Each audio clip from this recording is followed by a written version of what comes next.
If you're anything like me, last night you grabbed a big bowl of popcorn, gathered together some blankets, sat on the couch, turned on the TV as if you were about to watch the greatest movie ever.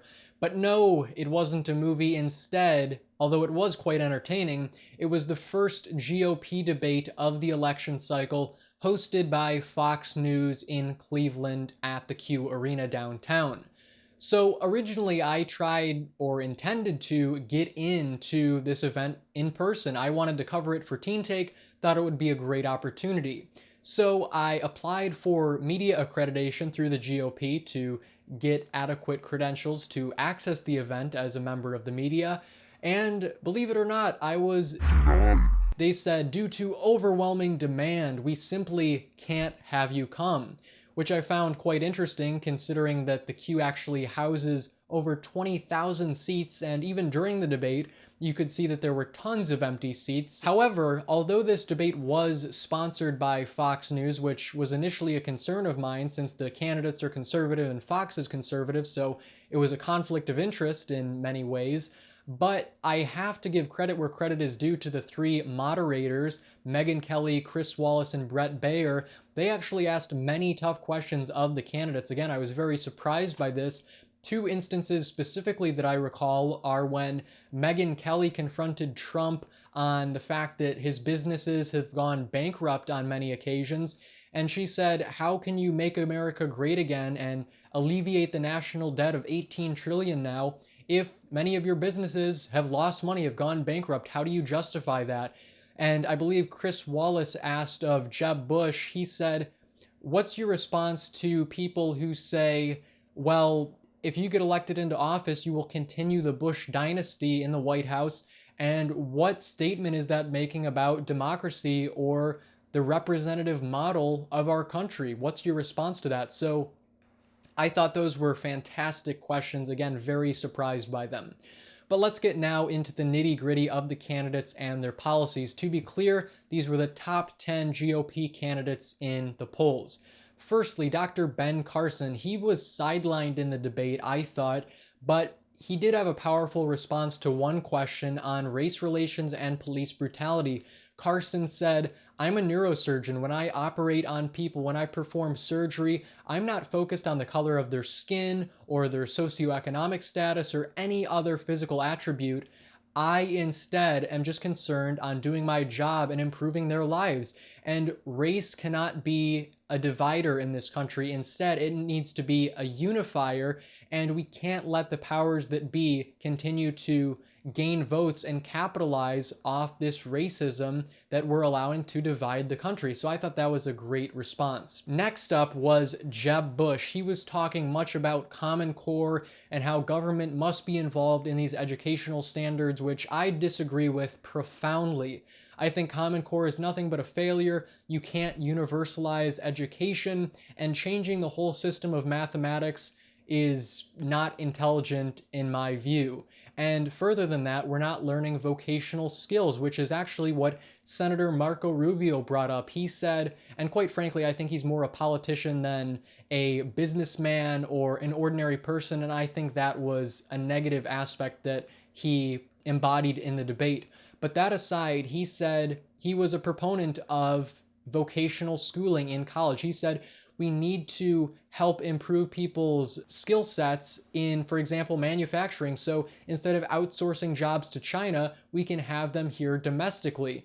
And in so doing, people will be able to remediate the debt that they amass, the student loans they amass in college, which is a win-win for America and the students in question. Mike Huckabee, he was asked about LGBT rights, or rather LGBTs being in the military, and he made a very bold statement saying that LGBTs should not be allowed in the military. The military and war is not a social experiment. It is about killing people and destruction. And I was shocked that he said that. And it's really not a matter of being politically correct, I think, but if you are willing to put your life on the line for your country, I say, why not let someone do that? Personally, I'm not willing to do that. I'm a pacifist. I mean, he'll definitely not get the LGBT vote if he continues to make statements like those. Now, Governor John Kasich of Ohio, he was a bit more moderate on the issue of gay rights and gay marriage. When asked if one of his daughters were a lesbian, he said, religiously and philosophically, I don't agree with that, or I wouldn't agree with them, but I would still treat them with compassion and care, as all people should be treated. And I thought that was a great response as well, that he's not allowing, like some other candidates are, religion to blind him. Senator Ted Cruz, he said that the first thing he would do if elected into the White House would be to investigate Planned Parenthood. Now, that's important in my mind. I think it's definitely good to allow these organizations transparency, or rather demand transparency from them. However, I think many people's notions on Planned Parenthood is a bit misguided. Of course, it's horrific if a baby is aborted. However, would it be a better option to use their body parts for medical research? Again, I know that's a very fine line to tread, but what's the alternative? I think using their deceased bodies for research to improve people's lives down the road, and of course, all this if the mother is consenting, is not a problem, in my view. Cruz also mentioned that he would repeal Obama's unconstitutional executive orders, which I applaud him for, because if Obama can single-handedly pass these executive orders that are no less constitutional, I think that's a breach of democracy, and it really belittles the voice of we the people. Governor Chris Christie and Rand Paul had a very testy exchange during the debate, specifically about data collection, the bulk data collection of the National Security Agency.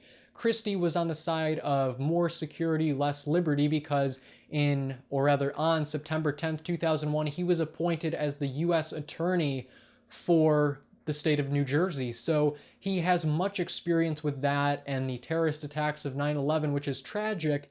However, I personally am more on the side of Rand Paul in that we need to balance this security with liberty, or rather liberty with security. And Rand Paul made a great point, because he said, I'm not against collecting people's data. However, we first need a warrant. We need reasonable suspicion or a probable cause to have access to this information. We can't ubiquitously surveil innocent Americans. So I think that was an important debate that needed to be had as well. And I believe lastly, Scott Walker was saying, he didn't have much to say in my view, but he made the point that, similar to the NSA, he said that China and Russia know more about Hillary Clinton's emails than we do here at home through domestic surveillance and even the Freedom of Information Act. So I thought that was important to be said, bringing into debate this whole idea of cybersecurity and the age of the internet. So those are my overall thoughts on the GOP debate, again, that happened last night, hosted by Fox News. Many more to come, of course, in the future, next year in 2016. I'd love to hear your thoughts in the comments below. Who do you think won the debate? What issue was the most important one to be brought up? And what do you think? What are your thoughts? Leave them in the comments below. Peace, love, and liberty. Andrew Demeter, signing out.